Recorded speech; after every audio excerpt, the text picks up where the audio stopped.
1장 1절에서 15절입니다. 예수께서 12제자에게 명하기를 마치시고 이에 그들의 여러 동네에서 가르치시며 전도하시려고 거기를 떠나 가시니라. 요한이 옥에서 그리스도께서 하신 일을 듣고 제자들을 보내어 예수께 여짜오되 오실 그이가 당신이오니이까 우리가 다른 일을 기다리오리이까. 예수께서 대답하여 이르시되 너희가 가서 듣고 보는 것을 요한에게 알리되 맹인이 보며 못 걷는 사람이 걸으며 나병 환자가 깨끗함을 받으며 못 듣는 자가 들으며 죽은 자가 살아나며 가난한 자에게 복음이 전파된다 하라. 누구든지 나로 말미암아 실족하지 아니하는 자는 복이 있도다 하시니라. 그들이 떠나매 예수께서 무리에게 요한에 대하여 말씀하시되 너희가 무엇을 보려고 광야에 나갔더냐? 바람에 흔들리는 갈대냐? 그러면 너희가 무엇을 보려고 나갔더냐? 부드러운 옷 입은 사람이냐? 부드러운 옷을 입은 사람들은 왕궁에 있느니라. 그러면 너희가 어찌하여 나갔더냐? 선지자를 보기 위함이었더냐? 옳다, 내가 너희에게 이르노니 선지자보다 더 나은 자니라. 기록된 바 보라, 내가 내 사자를 내 앞에 보내노니 그가 내 길을 내 앞에 준비하리라 하신 것이 이 사람에 대한 말씀이니라. 내가 진실로 너희에게 말하노니 여자가 낳은 자 중에 세례 요한보다 큰 이가 일어남이 없도다. 그러나 천국에서는 극히 작은 자라도 그보다 크니라. 세례 요한의 때부터 지금까지 천국은 침노를 당하나니 침노하는 자는 빼앗느니라. 모든 선지자와 율법이 예언한 것은 요한까지이니 만일 너희가 즐겨 받을진대 오리라 한 엘리야가 곧 이 사람이니라. 같이요, 귀 있는 자들은 들을지어다. 아멘. 마태복음 네 번째 시간입니다. 교회를 한마디로 말하면 뭐라고 정의할 수 있을까요? 교회는 예수님을 믿는 성도들, 각 사람 한 사람 한 사람이 교회이고 예수님을 믿는 그 한 사람 한 사람이 모인 공동체가 교회입니다. 그런데 이 교회에 대한 정의를 저는 그리스도의 몸이라는 것을 좋아합니다. 이 표현이 교회에 대한 가장 정확한 표현 같아요. 교회란 그리스도의 몸이다. 머리 대신 그리스도의 몸. 그러면 몸된 교회는 그리스도와 같은 사명을 가지고 이 세상에서 사역하겠죠. 교회된 우리가 어떤 사역들에 집중해야 할까요?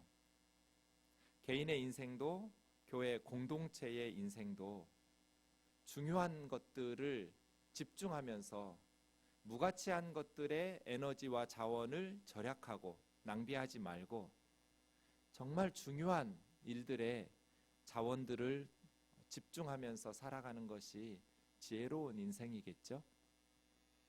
교회된 우리 개인의 삶, 또 우리 생동 공동체의 삶에 집중해야 될 중요한 사명들이 무엇일까요?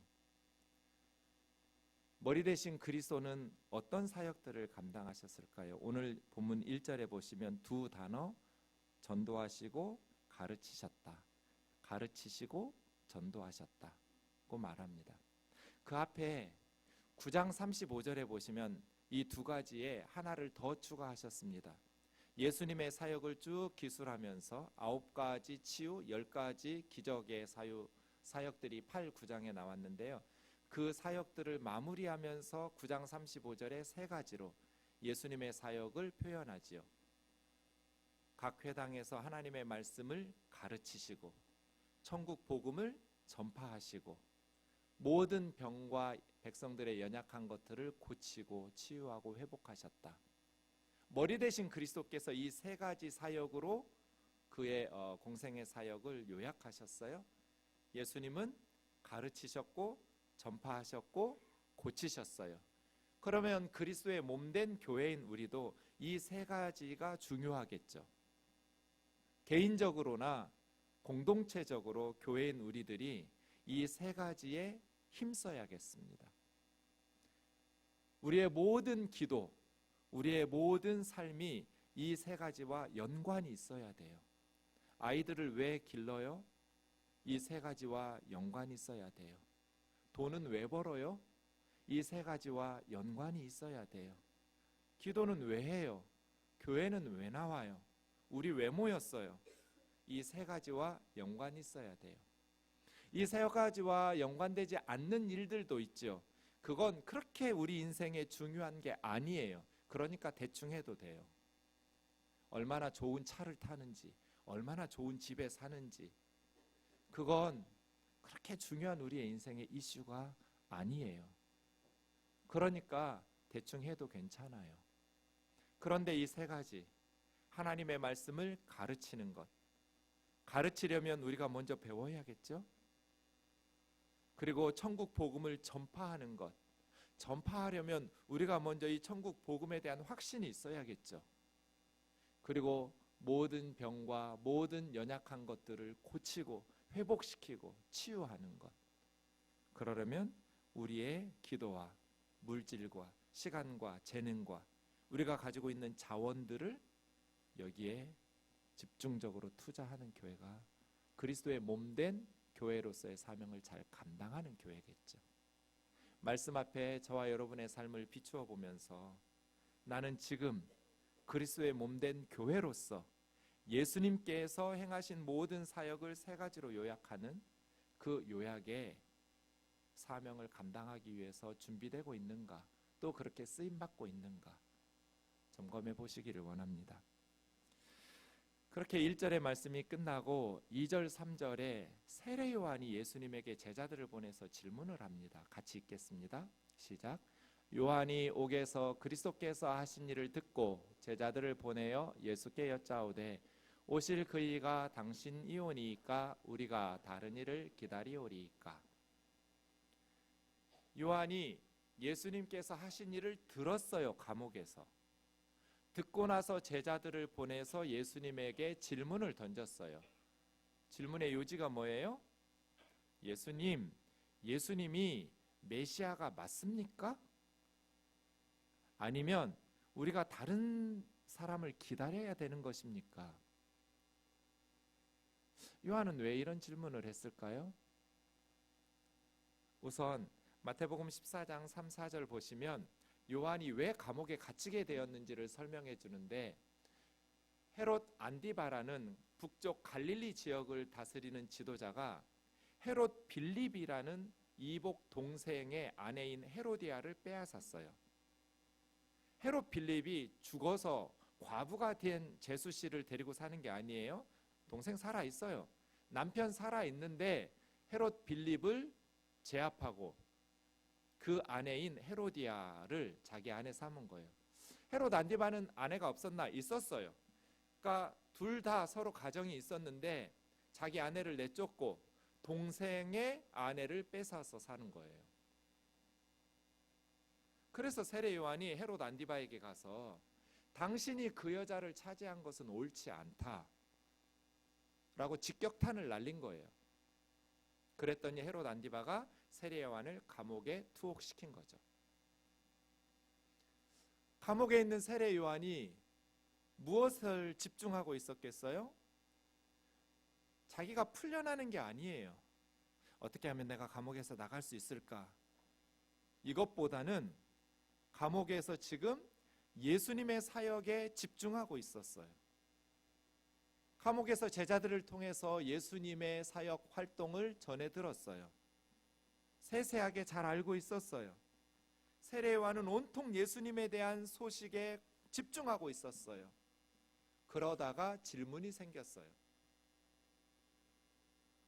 그래서 제자들을 보내서 묻는 거죠. 예수님, 오신다고 약속했던 메시아, 당신이 바로 그 메시아입니까? 아니면 내가 지금 뭔가 착각하고 있는 겁니까? 당신이 메시아가 아니라면 우리가 또 다른 어떤 메시아를 기다려야 되는 겁니까? 하고 물은 거예요. 저는 이러한 세례 요한의 용기가 부러워요.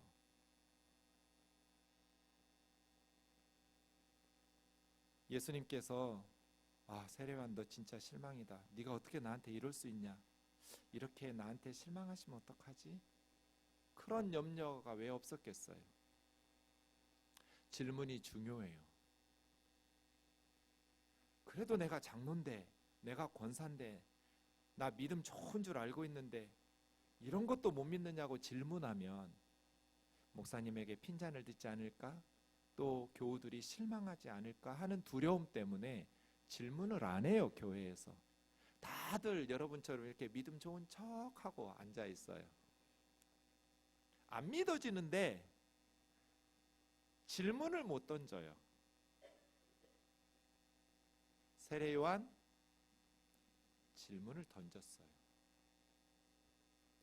건강한 믿음은 좋은 질문에서 나와요. 믿음 있는 척하면 속이 골마요. 병들어요. 건강하게 믿음이 자라날 수가 없어요.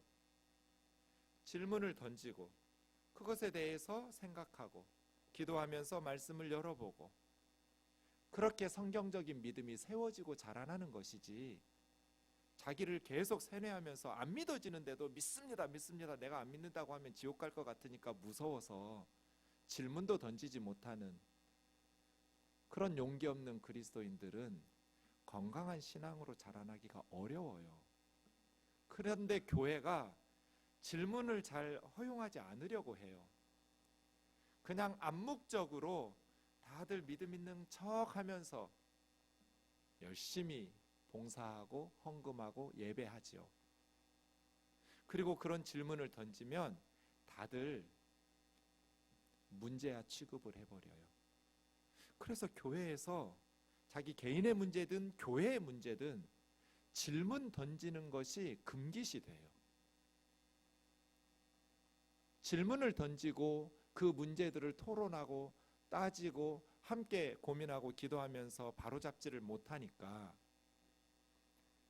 교회가 세상의 손가락질을 받게 되었어요. 우리 생동교회에는 어떤 질문이라도 던질 수 있는 교회가 되기를 주의 이름으로 축원합니다. 하나님 정말 살아계시느냐?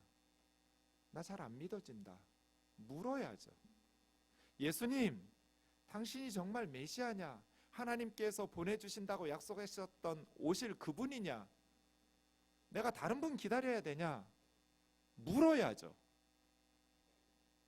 세례 요한이 예수님에게 질문을 던졌어요. 왜 이런 질문을 던졌을까요? 마태복음 3장 10절, 11절, 12절에서 이미 세례 요한의 메시지가 나왔어요. 3장 11절 가운데 구절 먼저 우리 읽겠습니다. 시작.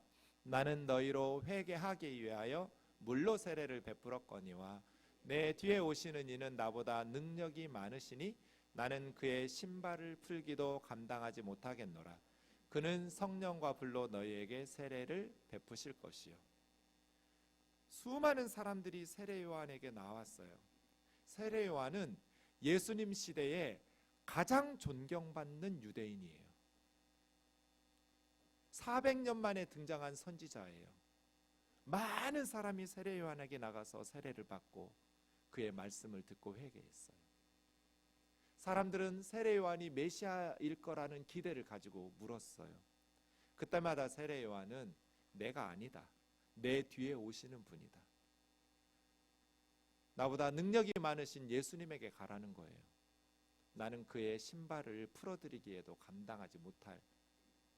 주전 250년경으로 추정되는 유대 랍비 문헌에 보면 제자는 종이 주인에게 하는 모든 것을 스승에게 하되 신발을 매거나 푸는 것은 안 해도 된다. 이런 기록이 있어요.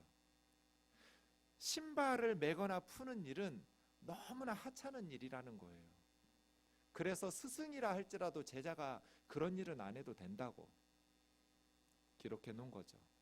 그런데 지금 세례 요한은 나는 그 신발 풀어드리기에도 감당하지 못할, 예수님은 너무나 위대하신 분이라고. 세례 요한이 이렇게 말하면서 나는 물로 세례를 베풀었지만 예수님께서는 불과 성령으로 세례를 베풀 것이다. 불과 성령으로 세례를 베푼다는 것이 무엇일까? 그 앞에 10절과 뒤에 12절 말씀을 좀 보겠습니다. 같이요. 시작. 이미 도끼가 나무 뿌리에 놓였으니 좋은 열매를 맺지 아니하는 나무마다 찍혀 불에 던져지리라. 손에 키를 들고 자기의 타작마당을 정하게 하사 알곡은 모아 곳간에 들이고 쭉정이는 꺼지지 않는 불에 태우시리라. 그 사이에 11절 좀 전에 읽었던 구절이 있는 거예요. 이것이 세례 요한의 메시지예요. 세례 요한이 기대했던 예수님은 어떤 사역을 하시는 분이에요? 도끼질 하시고 키질 하시는 분이에요.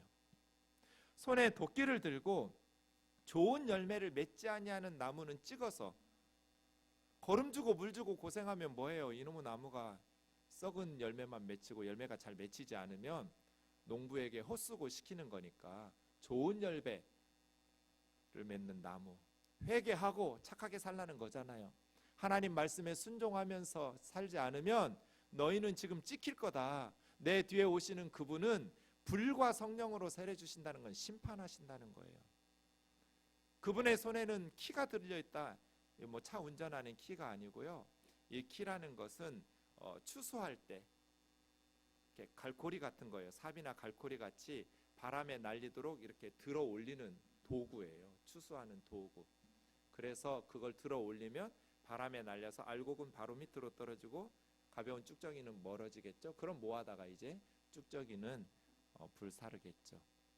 그런데 사용하는 키예요. 키.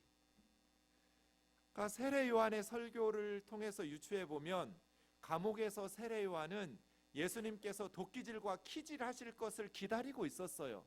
죄인들은 심판하시고 쭉정이들은 심판하시고 의인들은 알곡들은 곳간에 모으시고 칭찬하시고 복을 주시는. 그런데 아무리 기다려도 예수님이 도끼질을 안 해요.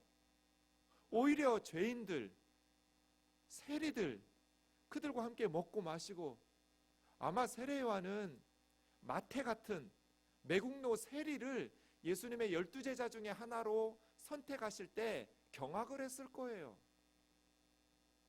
요한은 이런 예수님을 기대한 적이 없어요. 도끼질하고 키질해서 악인들은 심판하시고 의인들을 구원하시는 메시아를 기다렸죠. 그런 예수님을 설교하고 선언했는데 예수님의 사역은 정반대로 흘러가고 있었어요.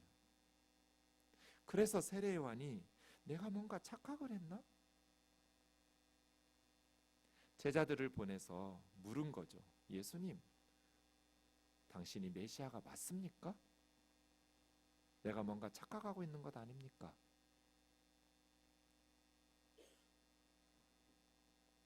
왜 세례 요한은 예수님이 죄인들을 위해서 십자가에 죽으러 오셨다라는 것을, 구약에 예언된 말씀들이 있었는데 왜 그런 죄인들을 용서하시고 그들의 죄를 대신하시는 그런 예수님보다는 도끼질과 키질을 하시는 심판의 주님으로 선언했을까요? 구약 성경에 보면 메시아의 오심에 대해서 초림과 재림으로 구분해서 설명하지를 않아요. 이게 섞여 있어요. 구약 성경 어디에도 메시아는 2번에 걸쳐 오신다 이런 구절이 없어요. 초림하여 처음 오셨을 때는 죄인들을 죄를 위해서 십자가에 죽으시고 고난받으시러 오시고, 그 다음 승천하셨다가 부활 승천하신 후에 재림하실 때에는 도끼질과 키질을 하실 거다, 이렇게 조리 있게 구분해서 예언한 구약 성경 구절이 없어요. 이게 섞여 있어요. 그러니까 구약 성경을 읽은 세례 요한, 또 많은 초대교회 사람들은 이스라엘의 구원자, 온 세상의 구원자이신 메시아는 십자가에서 나약하게 죽고 끝나는 분이 아니에요. 도끼질과 키질을 하는 분이에요. 가장 지금 우리 이스라엘에게 못된 짓 하는 사람들이 누구예요? 로마 제국이에요. 연약한 나라 짓밟고 그 백성들을 억압하고 착취하는. 그래서 메시아가 오시면 우리 이스라엘을 로마로부터 해방시켜 주시고 이 굶주림과 가난으로부터 벗어나는 경제적인 풍요를 주시고, 또 악인들을 심판하시고 의인들을 바로 세우시는 공의와 정의를 행하시는 평화와 공의로운 사회를 이루어 주실 그런 구원자를 기다리고 있었어요. 도끼질과 키질하는 메시아. 그런데 아무리 기다려도 예수님은 도끼질과 키질을 안 해요. 죄인들과 함께 먹고 마셔요.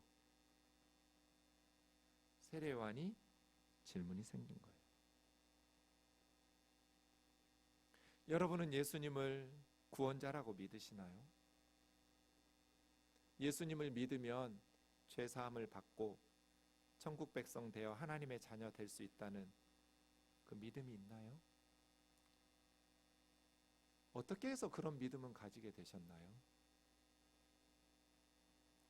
세례 요한처럼 예수님에게 질문을 던지신 적이 있나요?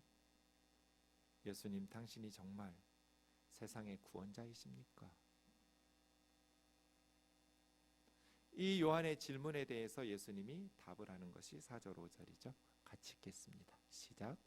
예수께서 대답하여 이르시되 너희가 가서 듣고 보는 것을 요한에게 알리되 맹인이 보며 못 걷는 사람이 걸으며 나병 환자가 깨끗함을 받으며 못 듣는 자가 들으며 죽은 자가 살아나며 가난한 자에게 복음이 전파된다 하라.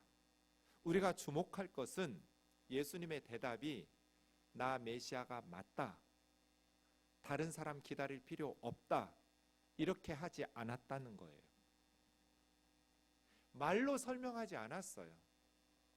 예수님 이전에도 또 예수님이 살아계실 때도 예수님이 떠나신 이후에 지금까지 자기를 그리스도라고 세상의 구원자요 메시아라고 주장하는 사람들이 있었어요. 지금도 천지빛깔이에요.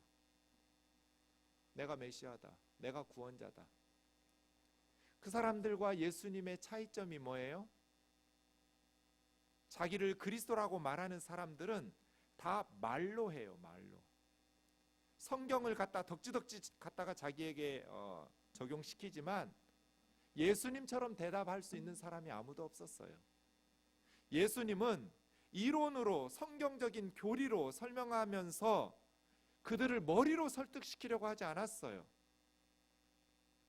내가 메시아다, 다른 사람 기다릴 필요 없다, 이것을 말로 설명하려 하지 않았어요. 너희가 가서 듣고 보는 것을 요한에게 전해라. 그러면서 6가지를 말씀하셨어요. 맹인이 보며, 못 걷는 사람이 걸으며, 나병 환자들이 깨끗함을 받으며, 듣지 못하는 자들이 듣고, 죽은 자가 살아나고, 가난한 자들에게 복음이 전파된다 하라. 그때 세례 요한의 제자들이 잠깐만요, 좀 비약이 있는 것 같습니다. 맹인 보는 거, 못 걷는 사람 걷는 거, 이런 거 봤는데 우리 죽은 자가 살아나는 거, 나병 환자가 깨끗함 받는 거, 이런 건 어디 있습니까? 이렇게 문제 제기를 하지 않았어요. 이스라엘이라는 나라는 조그만 나라예요. 제일 컸을 때가 우리나라 전라남북도 합한 것만큼 한 사이즈예요. 작은 나라예요. 요한의 제자들은 얼마든지 예수님의 말에 진위를 파악할 수 있었어요. 큰 수고를 들이지 않아도 얼마든지 정말 죽은 사람들이 살아났는지, 맹인이 보고 못 걷던 사람들이 걷고, 나병 환자들이 깨끗해지고, 듣지 못하던 자들이 듣는, 가난한 자들에게 복음이 전파되고 있는지를 확인할 수 있었어요. 주님은 그렇게 대답하셨어요. 가서 너희가 듣고 본 것을 전하라. 종교 사기꾼들, 자기들이 구원자라고 메시아라고 많은 사람들을 미혹하는 교주들은 보여주지를 못해요. 말로 설득해서 자기가 메시아라고 설명하는 거예요. 이 5절에 나와 있는 6가지 사건은 다 이사야 선지자가 메시아가 오시면 하리라고 예언되었던 말씀들이에요. 맹인이 보며, 걷지 못하는 자들이 걷고, 나병 환자들이 깨끗함을 받고, 듣지 못하던 자들이 듣고, 죽은 자가 살아나고, 가난한 자들에게 복음이 전파된다. 이것은 예수님보다 700년 전에 사역했던 이사야 선지자가 다 메시아가 오시면 하리라고 예언되었던 말씀들이에요. 예수님은 그것을 보여주시는 거예요. 가서 너희가 듣고 보고 있는 것을 요한에게 전해라. 하나님의 예언의 성취 능력이 있느냐 없느냐가 참과 거짓을 분별하는 기준이에요. 말로 설득하는 게 아니에요. 이론적으로 사람을 미혹하고 유혹해서 믿게 만드신 게 아니에요. 예수님의 대답은 너희가 보고 들은 것을 전하라예요. 기독교는 기본적으로 교리가 아니에요. 이론으로 설득하는 게 아니에요. 예수님의 제자들이 보고 들은 것을 전해줘서 시작된 종교가 기독교예요. 예수님이 메시아라는 것을 여러분은 어떻게 믿으시나요? 하나님이 살아계시다라는 것을 어떻게 믿을 수 있나요? 우리가 눈으로 본 적도 없는데.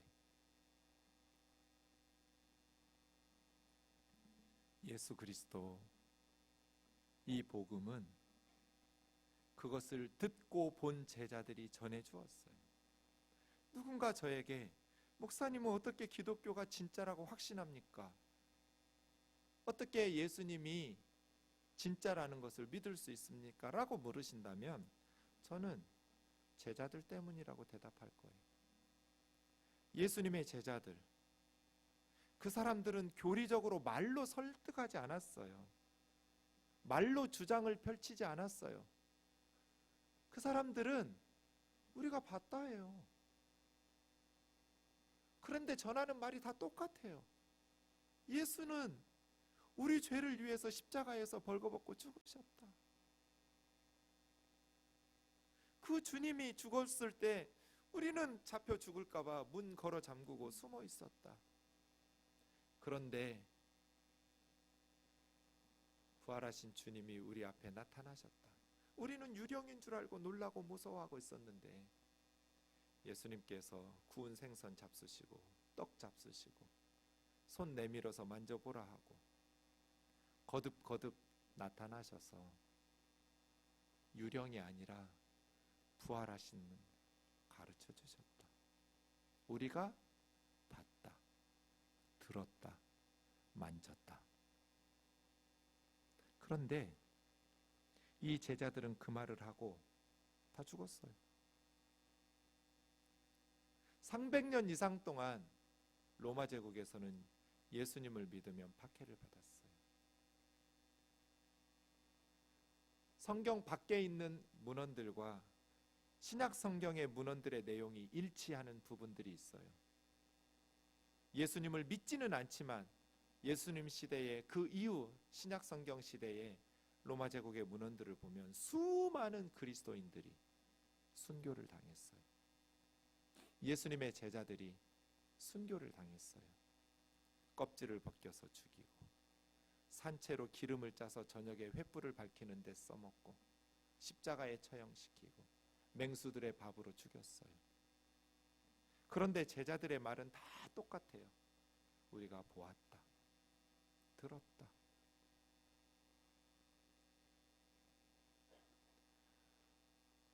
저는 사도 바울이 거짓말을 해야 될 이유가 없는 사람이라고 믿어요. 그렇게 거짓말하고 눈에 넣어도 아프지 않을 성도들과 함께 죽을 사람이 아니에요.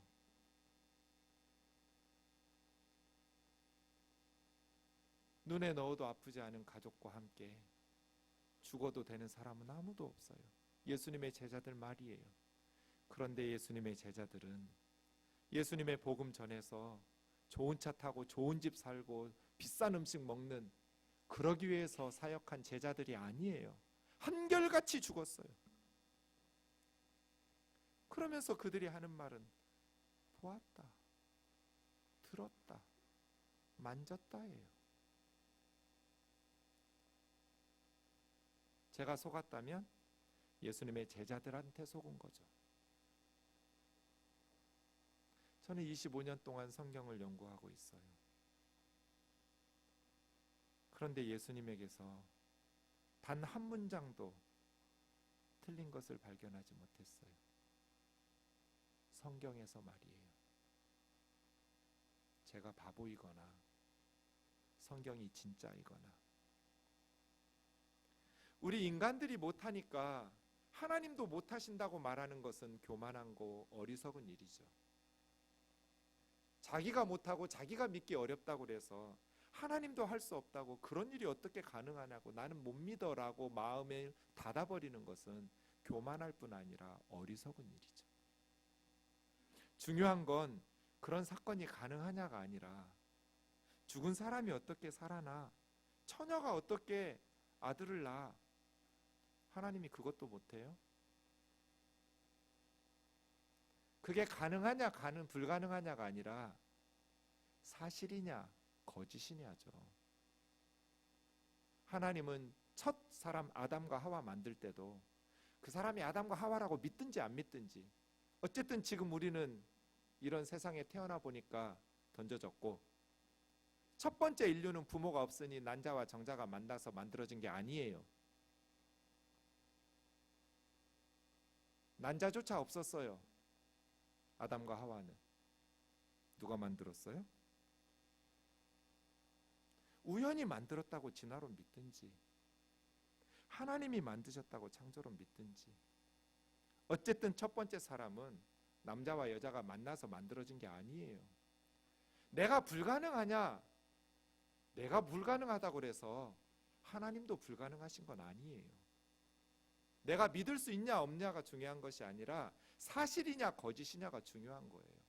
하나님은 수도 없이 믿을 수 있는 증거들을 보이셨어요. 그게 예수 그리스도예요. 듣고 본 것을 요한에게 전해라. 요한이 믿었을까요? 안 믿었을까요? 믿었죠. 어떻게 믿었을까요? 신약 성경에 보면 특히 요한복음에 예수님께서 스스로 예수님을 믿을 수 있는 증거들을 여러 가지 대시는데, 첫 번째가 세례 요한이었어요. 말씀드린 것처럼 세례 요한은 예수님 시대에 가장 신뢰받는 하나님의 종이었어요.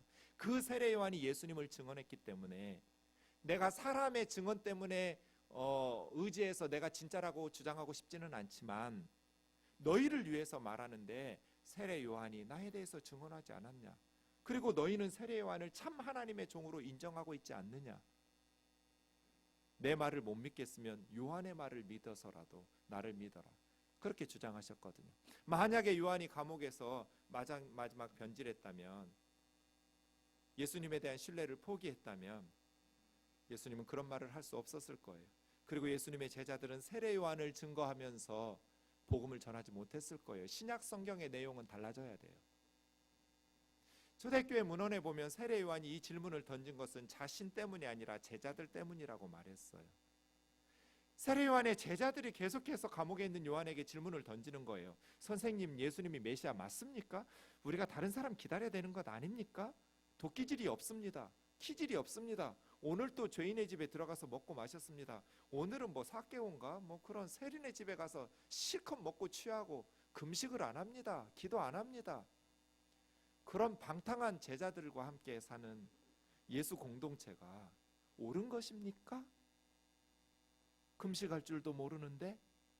라는 질문을 계속 던지는 거예요. 세례 요한, 여러분, 우리 생각과 예수님의 생각이 다르면 우리 공부가 짧은 거예요? 예수님이 틀린 거예요? 우리 공부가 짧은 거죠. IQ 500도 안 되는 우리가 어떻게 하나님이 하시는 일들을 다 우리 머리로 이해해요? 그런데 가룟 유다는 예수님을 죽이고 팔아먹어요. 유대 종교 지도자들은 예수님을 십자가에 매달아요. 왜요? 생각이 달랐기 때문이죠. 유다는 그런 메시아를 기다린 적이 없어요. 유대 종교 지도자들도 그런 그리스도를 기다린 적이 없어요. 예수님께서 로마로부터 이스라엘을 구원해 주시고 해방시켜 주시고 경제적인 풍요와 사회적인 공의와 평화를 일으켜 주셨다면 예수님 믿고 따랐을 거예요. 그런데 예수는 그렇게 하지 않으셨어요. 초림의 사역은 그게 아니에요. 마지막 재림 때는 도끼질 하시죠. 키질을 하시죠.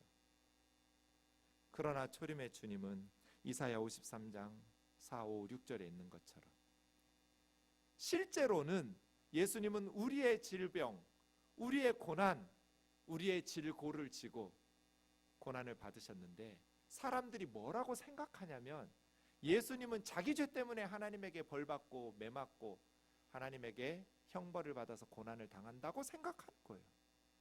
예수님 시대의 유대인들은 다 저렇게 생각했어요. 그러나 실제로는 우리의 고난을 주님이 대신 받으신 거예요. 5절 6절 그가 찔림은 우리의 허물 때문이고 그가 상함은 우리의 죄악 때문이에요.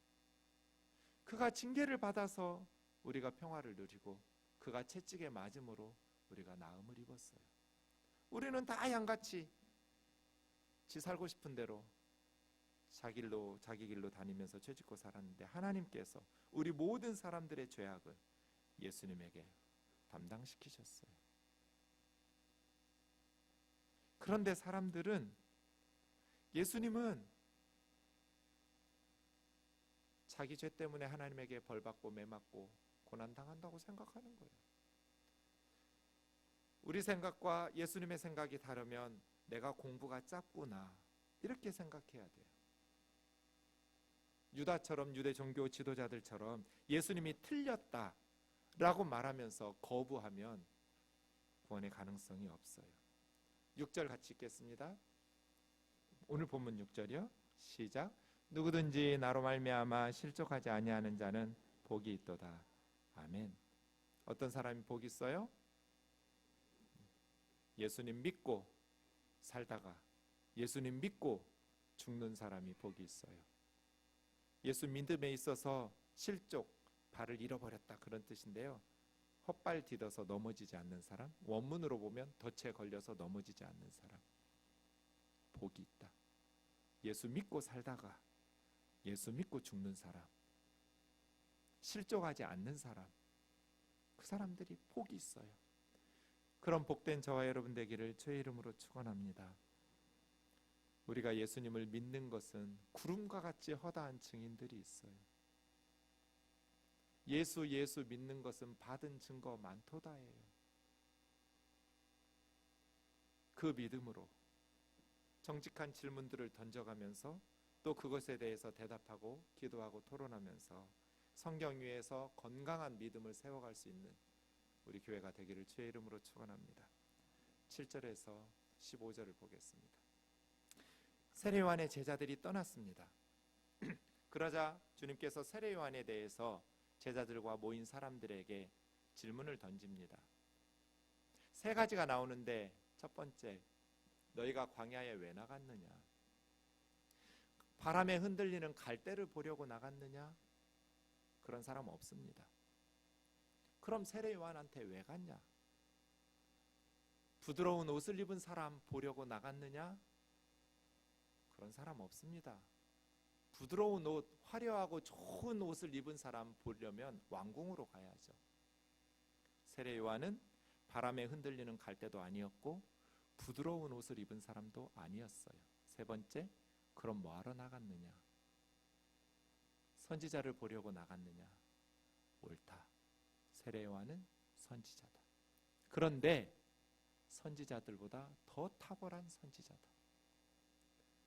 말라기 3장 1절에 기록된 내가 내 사자를 네 앞에 보내어 내 길을 예비하기라고 기록된 그 말씀이 바로 이 사람 세례 요한에 대한 예언이었다. 주님 그렇게 말씀하시는 거죠.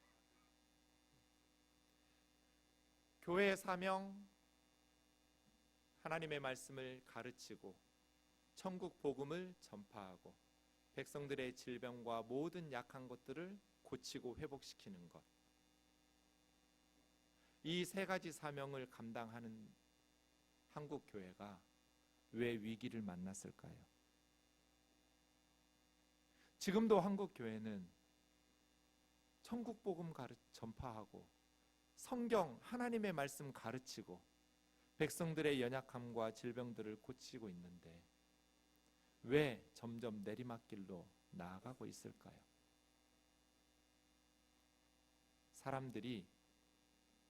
교회가 외치는 천국 복음을 안 믿어요. 교회가 가르치는 성경을 안 믿어요. 왜 안 믿을까요? 전하는 사람들이 주의 종답지 못하기 때문이에요. 주의 종은 세례요한처럼 바람에 흔들리는 갈대가 되면 안 돼요.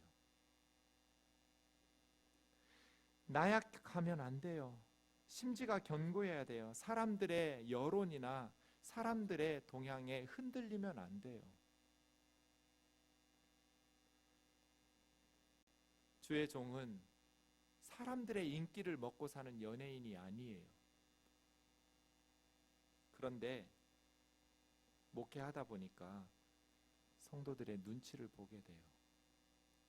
설교를 작성할 때도 혹시 내가 이렇게 설교하면 성도들이 상처받고 떠나지 않을까 하는 두려움이 있어요. 흔들려요.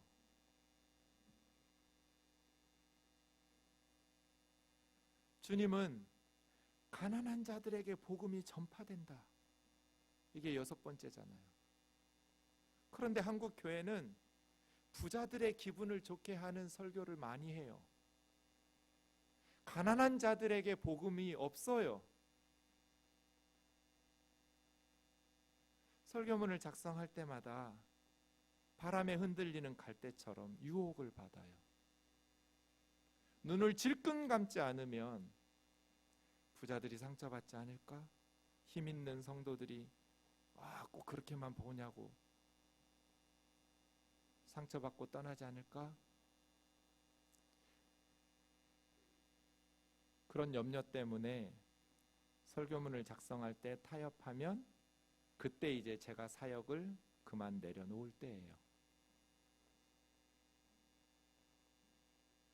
개척교회 할 때 작을 때는 소신껏 설교하더니 교회가 커지고 이제 잃어버릴 것들이 커지니까 사람들 눈치 보고 바람에 흔들리는 갈대처럼 성경대로 전하지 않고 이 성경의 말씀에 물타서 희석시키고 상처받지 않을 만큼 적당히 타협하기 시작하면 더 이상 주의 종이 아니에요.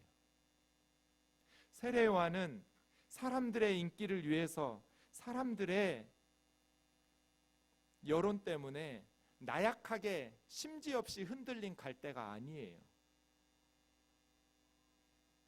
두 번째, 주의 종은 부드러운 옷을 입는 사람들이 아니에요. 세상의 안락과 사치를 거부하지 않는 사람은 주의 종이 아니에요. 주의 종은 주님처럼 예수님처럼 가난하게 살아야 돼요. 모든 교회는 가난한 성도들이 있어요. 그리고 교회 밖에는 먹을 것이 없어서 굶어 죽는 사람들이 3초가 되기 전에 한 명씩이에요. 세월호는 될 것도 아니에요. 굶어 죽는 사람들이 하루에도 여러 번 세월호가 반복돼요. 죽어요. 그런데 어떻게 주의 종이 부드러운 옷을 입을 수 있어요? 어떻게 명품을 걸치고 다닐 수 있었어요? 불행해야 된다는 게 아니에요. 세상적인 방식이 아니지만 예수님의 제자답게 예수님의 뒤를 따르면서도 행복하게 살 수 있다는 것을 보여주는 게 주의 종이죠. 저는 지금 목회자들 얘기하는 게 아니에요. 목회자들은 말할 것도 없고 여러분도 마찬가지예요.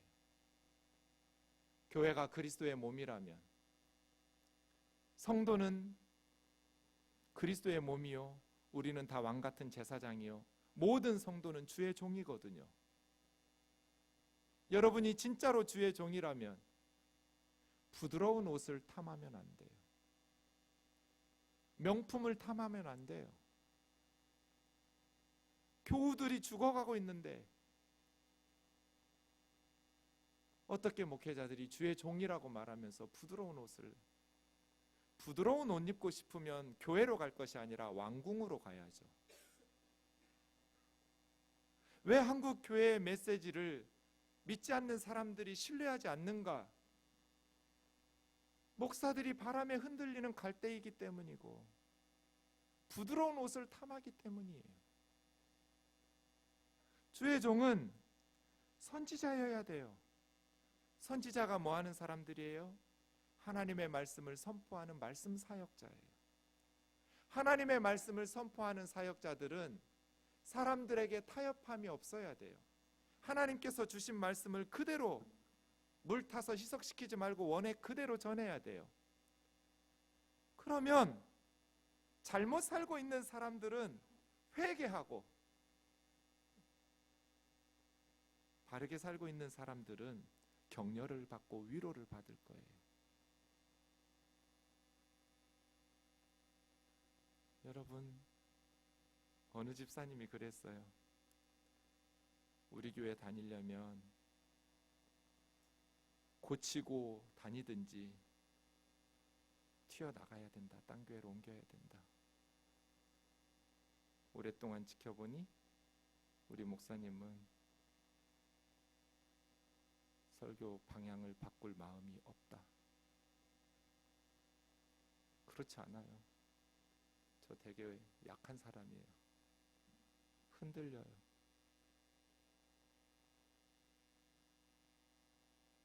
근데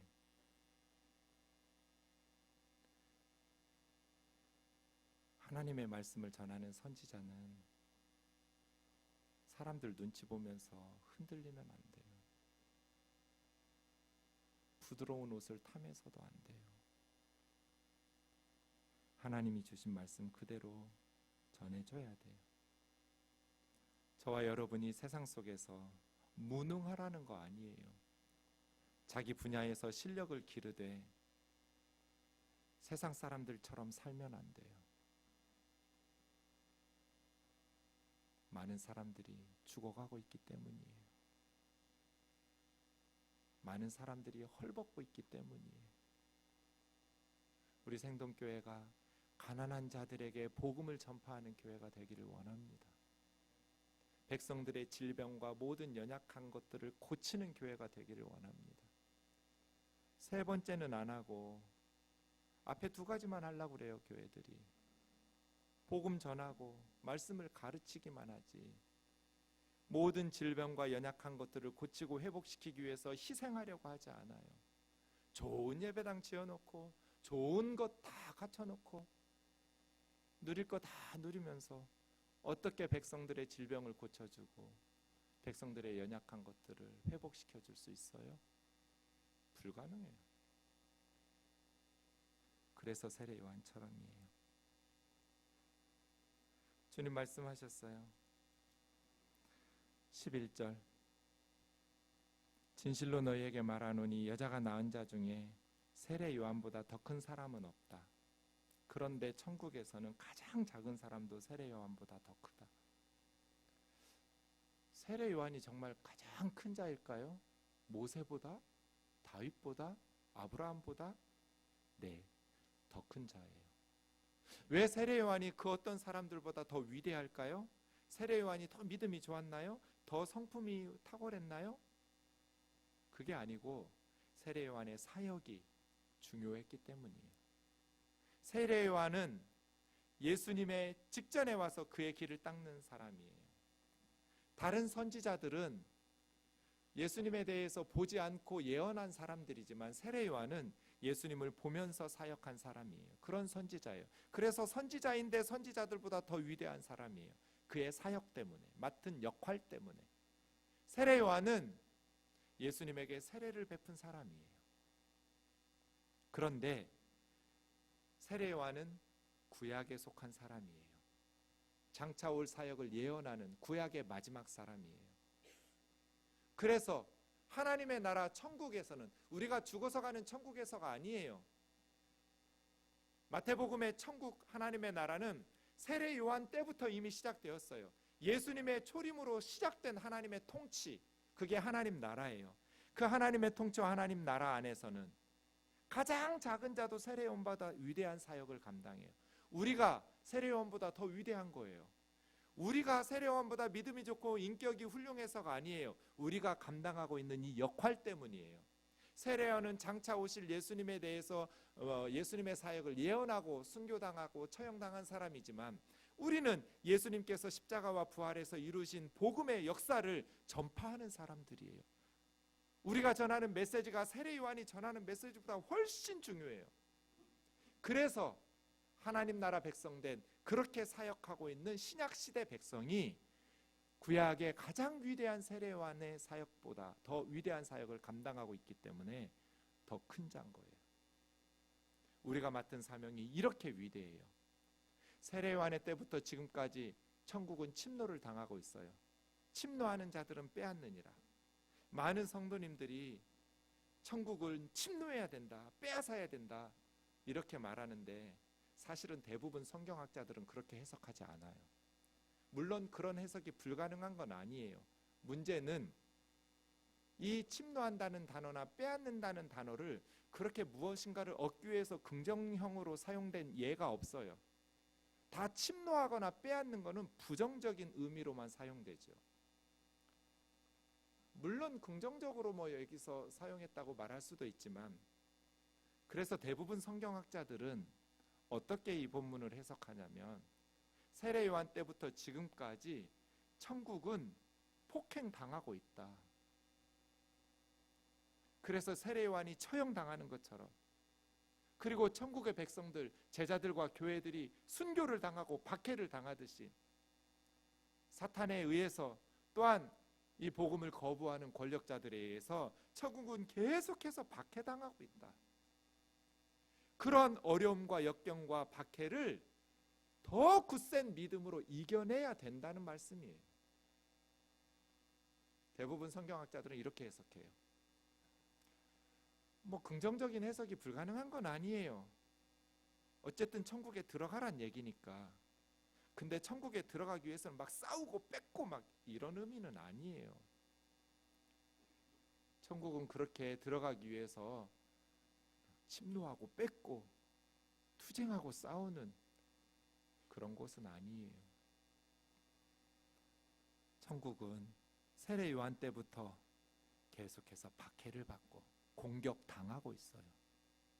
그러니 우리는 그 공격을 이겨서려면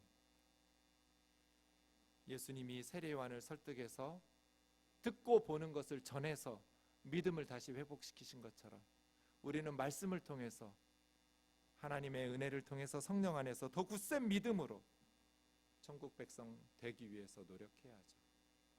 13절이요.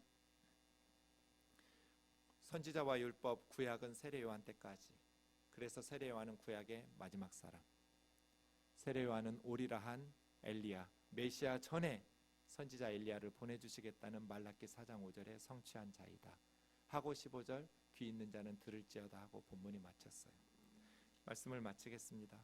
사랑하는 형제 자매 여러분, 우리 생동교회가 이 시대에 우리에게 맡겨주신 직임, 천국 복음을 전파하고 하나님의 진리의 말씀을 가르치고 백성들의 모든 질병과 연약한 것들을 고치고 회복하고 치유하는 그리스도의 몸된 교회 되기를 주의 이름으로 축원합니다.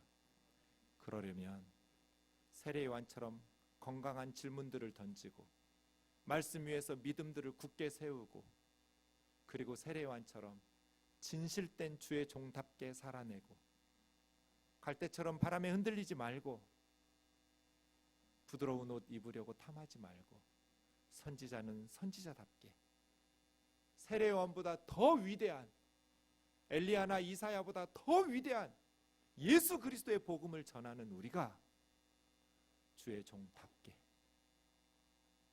옛 시대에 속했던 세례 요한도 그런 주의 종의 사역을 감당했다면 새 시대에 예수 그리스도의 복음을 맡은 우리는 더욱더 주의 종다운 교회에 대해서 믿지 않는 세상 사람들이 네 말은 믿지 하고 따라 나올 수 있는 그러한 그리스도인 되기를 주의 이름으로 축원합니다.